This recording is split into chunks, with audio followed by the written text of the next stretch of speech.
Assalamualaikum warahmatullahi wabarakatuh. Kami dari kelompok 2 yang beranggotakan Dimas Satria, saya sendiri Epifania Sirna Sinaga, Hikmah Fuziana Muryanto, Intan Cahya Juwita, dan Nawal Rana Syakira. Di sini kami akan mempresentasikan case study yaitu mengenai on improving quality management of fee. Di sini kami akan menjelaskannya sesuai urutan. Yang pertama adalah define, yang selanjutnya adalah measure dan analyze, yang selanjutnya adalah improve, dan terakhir adalah control. Yang pertama, introduction. Perusahaan WI yang telah menjalankan bisnis selama 20 tahun berlokasi di daratan Cina, Hong Kong, Taiwan, Amerika Serikat, dan negara serta wilayah lainnya. Perusahaan WI mengambil teknologi inovatif dan produk terkemuka sebagai prinsip dan menjanjikan integritas, kompatibilitas, keamanan, stabilitas sistem karena dua alasan. Di satu sisi itu bergantung pada teknologi produk, kualitas layanan, dan keunggulan dalam penelitian, pengembangan, penjualan produksi, dan layanan. Di sisi lain, hal ini disebabkan kerjasama dengan universitas terkenal dan lembaga penelitian, serta perubahan teknologi internasional. Hal ini membuat hubungan win-win antara perusahaan dan pelanggan. Keberhasilan perusahaan WI berkontribusi pada solusi peningkatan yang kuat untuk manajemen kualitas proyek, pengembangan produk baru. Yang pertama ada define. Studi kasus ini merupakan peningkatan manajemen kualitas dalam pengembangan produk baru di perusahaan WI. Studi kasus ini meliputi analisis situasi saat ini dalam manajemen kualitas pengembangan produk baru, seperti identifikasi masalah yang ada, studi perbaikan dengan analisis penyebab masalah, dan perancangan skema perbaikan. Implementasi skema perbaikan juga dimonitor untuk menganalisa hasilnya.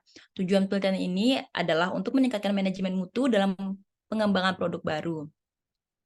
Perusahaan WI yang beroperasi di berbagai negara dan wilayah fokus pada teknologi inovatif dan produk terkemuka. Perusahaan ini menempatkan integritas, kompatibilitas, keamanan, dan stabilitas sistem sebagai prinsip utama keberhasilan perusahaan ini, berkontribusi pada peningkatan manajemen kualitas pengembangan produk baru. Penelitian ini terdiri dari beberapa bagian, termasuk tinjauan pustaka yang mencakup teori manajemen mutu proyek dan pengembangan produk baru, serta pengenalan alat dan metode dalam manajemen mutu pengembangan produk baru. Bagian lainnya adalah analisis situasi saat ini dalam manajemen mutu pengembangan produk baru, studi peningkatan manajemen kualitas, proses implementasi, dan evaluasi hasil implementasi.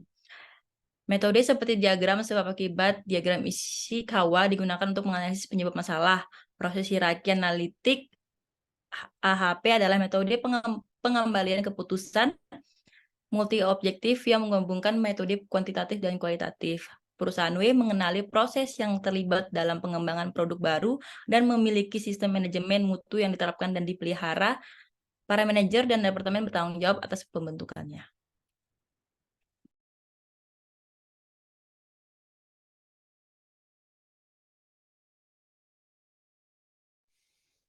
Yang kedua ada measure atau ukur adalah salah satu fase dalam siklus DMAIC yang fokus pada pengukuran dan analisis data yang relevan untuk memahami masalah yang ada dan mengevaluasi kinerja proses yang sedang dianalisis. Tujuan dari fase measure adalah untuk mendapatkan data yang akurat dan objektif yang akan menjadi dasar untuk analisis lebih lanjut. Dalam perusahaan web membutuhkan teknik pengukuran dan menganalisis kemampuan proses untuk memahami apakah proses tersebut sesuai dengan spesifikasi yang ditetapkan.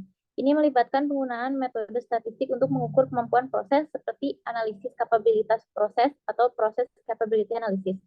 Perusahaan web mendapatkan 20 masalah.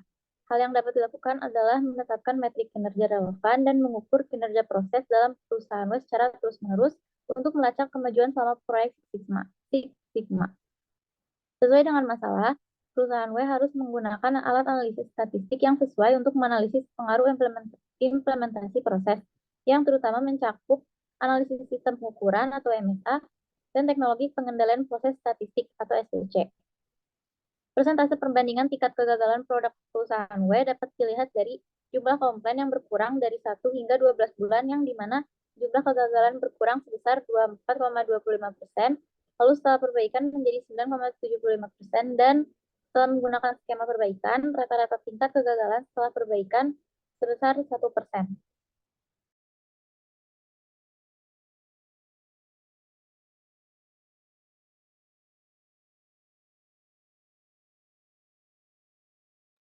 Baiklah, selanjutnya adalah analisis kualitas. Baiklah, di sini kami melakukan pengendalian kualitas dengan menggunakan Fishbone. Nah, untuk masalah manajemen mutu proyek pengembangan produk baru di perusahaan W, kami telah menarik beberapa akar masalah dalam masalah manajemen mutu proyek pengembangan produk baru perusahaan W. Yang pertama ada sistem manajemen mutu proyek pengembangan tidak sempurna. Yang kedua ada kemampuan eksekutif organisasi manajemen mutu tidak mencukupi. Yang ketiga ada kontrol kualitas pengadaan lemah. Yang keempat ada skema pelatihan untuk karyawan tidak masuk akal. Yang kelima ada sistem proses tidak sempurna. Dan yang keenam ada nilai-nilai karyawan yang menyimpang. Ya. Baiklah, yang pertama di sistem manajemen mutu proyek pengembangan tidak sempurna terdapat eh, masalah lagi, yaitu kurangnya pemantauan kualitas, kedua kurangnya pemantauan untuk proses produksi, kemudian standar kualitas produk yang tidak masuk akal, kemudian ada lagi sistem kontrol kualitas tidak terintegrasi, dan yang terakhir kurangnya penilaian kualitas untuk tahap penelitian. Selanjutnya di akar masalah yang kedua, yaitu kemampuan eksekutif organisasi manajemen mutu tidak mencukupi, terdapat beberapa penyebab masalah, yaitu komunikasi internal dan eksternal tidak lancar, kemudian ada koordinasi antar departemen tidak lancar, kemudian ada mekanisme komunikasi tidak sempurna, kemudian ada proses fase kick-off produk yang tidak efektif, yang terakhir ada mekanisme evaluasi proses yang tidak sempurna. Selanjutnya di akar masalah kontrol kualitas pengadaan lemah.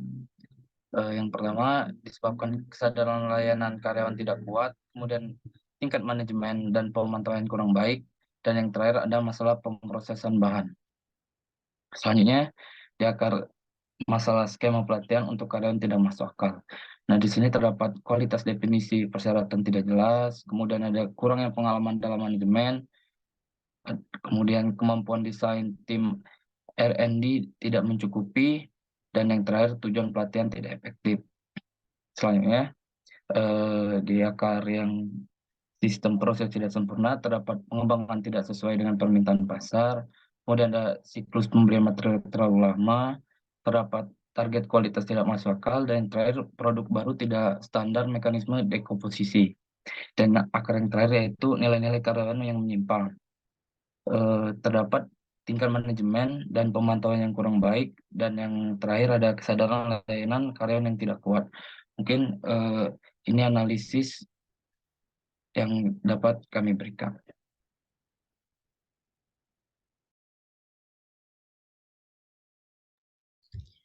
Selanjutnya yaitu ada improvement atau rancangan skema peningkatan untuk manajemen mutu proyek pengembangan produk baru perusahaan W. Yang pertama yaitu ada memperkuat konstruksi implementasi sistem proses dan meningkatkan pelaksanaan mutu organisasi. Di mana di sini perlu dukungan manajemen, kewenangan penuh kepada IPD. Atas dasar ini, organisasi IPD dapat secara efektif melakukan komunikasi internal dan eksternal dan juga mengkoordinasikan berbagai departemen yang terlibat dalam kegiatan manajemen mutu dalam proyek pengembangan produk baru dan juga membangun platform komunikasi yang efektif. Yang kedua ada sistem manajemen mutu lengkap proyek pengembangan produk baru, di mana meningkatkan kualitas organisasi manajemen, memperjelas penugasan tanggung jawab yang sesuai, dan juga memberdayakan hak yang sesuai. Jadi perusahaan W harus mendesain ulang sistem kualitas pengembangan produk barunya dan juga memodifikasi struktur organisasi kualitas. Yang ketiga, ada mengintensifkan pelatihan kerja untuk meningkatkan kesadaran kualitas dan membuat perencanaan karir untuk staf. Meningkatkan kesadaran staf akan manajemen kualitas proyek, pengembangan produk baru, dan kesadaran kualitas pelatihan staf, dan juga melakukan beberapa pelatihan bagi karyawan yang meliputi pengetahuan manajemen, pengetahuan profesional, pengetahuan produk, standar proses, dan keterampilan umum. Juga isi pelatihan dibagi menjadi pelatihan internal dan juga pelatihan eksternal. Yang keempat ada meningkatkan tingkat manajemen pemasok. Perusahaan W melewati beberapa langkah untuk mengintensifkan manajemen pemasok, yaitu mengacu pada sistem manajemen mutu proyek, pengembangan produk baru perusahaan, mengembangkan mekanisme pemeriksaan dan verifikasi terperinci, dan meningkatkan standar manajemen pemasok yang memenuhi syarat untuk kualitas dan jadwal bahan yang dibeli. Yang terakhir yaitu meningkatkan efisiensi pemanfaatan sumber daya, di mana kemampuan manajemen perusahaan relatif buruk untuk sumber daya dasar, terutama tidak ada penggunaan yang efektif dalam perangkat TI dan tidak terlalu baik untuk mendukung pengembangan sistem bagi perusahaan. Next.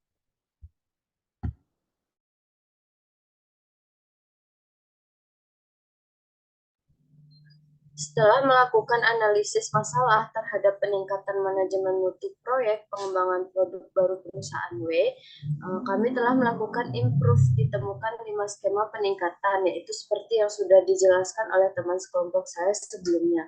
Implementasi dari improvement yang telah dijabarkan sebelumnya, terdapat 5 langkah perusahaan W dalam meningkatkan kualitas proyek pengembangan produk baru, yaitu pembentukan konsep, perencanaan, pengembangan produk baru, validasi, dan juga rilis produk. Terdapat TR1 hingga dengan TR6 yang merupakan 6 promosi proses review, setiap review yang merupakan sublimasi dari review terakhir. Setiap proses meninjau mencakup 4 bagian. Yang pertama, dekomposisi sasaran mutu berkala. Yang kedua, memantau dan juga mengukur indeks berkala. Yang ketiga, peningkatan dan juga ringkasan analisis data. Yang keempat, serta laporan singkat mutu proyek berkala. Nah, keempat proses tersebut merupakan tujuan dari siklus secara terus-menerus, mempromosikan peningkatan berkelanjutan dari kegiatan dalam manajemen kualitas produk baru. Next.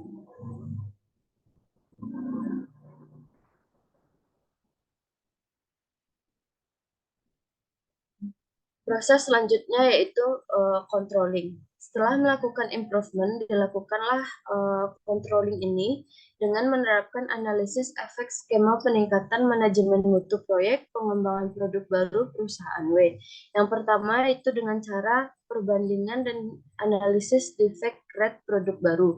Perusahaan W menggunakan teknologi Measurement System Analysis atau MSA untuk mendapatkan bagian dari data kecacatan produk baru. Kemudian mereka mendapatkan keadaan penemuan cacat produk baru dan tingkat penghapusan cacat fase menggunakan metode matriks. Pengenalan penemuan cacat untuk menganalisis data yang diperoleh. Sebagai hasil dari skema tersebut, merupakan peningkatan manajemen kualitas proyek pengembangan produk perusahaan W. Situasi cacat produk baru lebih rendah dari nilai target. Tingkat penghapusan cacat fase lebih tinggi dari persyaratan terendah. Yang kedua, perbandingan dan analisis tingkat kegagalan produk baru. Tingkat kegagalan produk baru mengacu pada rasio jumlah kegagalan produk baru dalam jangka waktu tertentu dan jumlah kegagalan dalam seluruh periode statistik, yaitu 12 bulan. Setelah menggunakan skema peningkatan manajemen kualitas produk pengembangan produk baru, ternyata jumlah tingkat kegagalan produk baru turun secara signifikan. Pengaruh skema peningkatan manajemen kualitas produk sangat luar biasa ketika tiba di periode selanjutnya. Nah, yang ketiga, perbandingan dan analisis kepuasan pelanggan. Hal ini merupakan penanganan keluhan pelanggan untuk mencerminkan kepuasan pelanggan perusahaan W. Setelah menerapkan program peningkatan manajemen kualitas, ternyata setelah menggunakan skema perbaikan, jumlah penanganan keluhan pelanggan semakin menurun setiap tahunnya. Skema perbaikan memiliki efek yang terlihat pada peningkatan kualitas produk dan kepuasan pelanggan. Nah, melalui perbandingan dan analisis tingkat kecacatan ini, tingkat kegagalan produk baru dan kepuasan pelanggan dapat kita simpulkan bahwa skema peningkatan manajemen mutu proyek pengembangan produk baru masuk akal dan memiliki efek yang luar biasa. Pada saat yang sama, itu mencerminkan sampai batas tertentu bahwa model faktor kunci yang digunakan mempengaruhi manajemen mutu proyek pengembangan produk baru sejalan dengan situasi aktual perusahaan W. Mungkin sekian yang dapat kelompok kami dapat jelaskan dan presentasikan. Lebih dan kurangnya mohon maaf. Saya tutup. Wabillahi taufiq wal hidayah. Wassalamualaikum warahmatullahi wabarakatuh.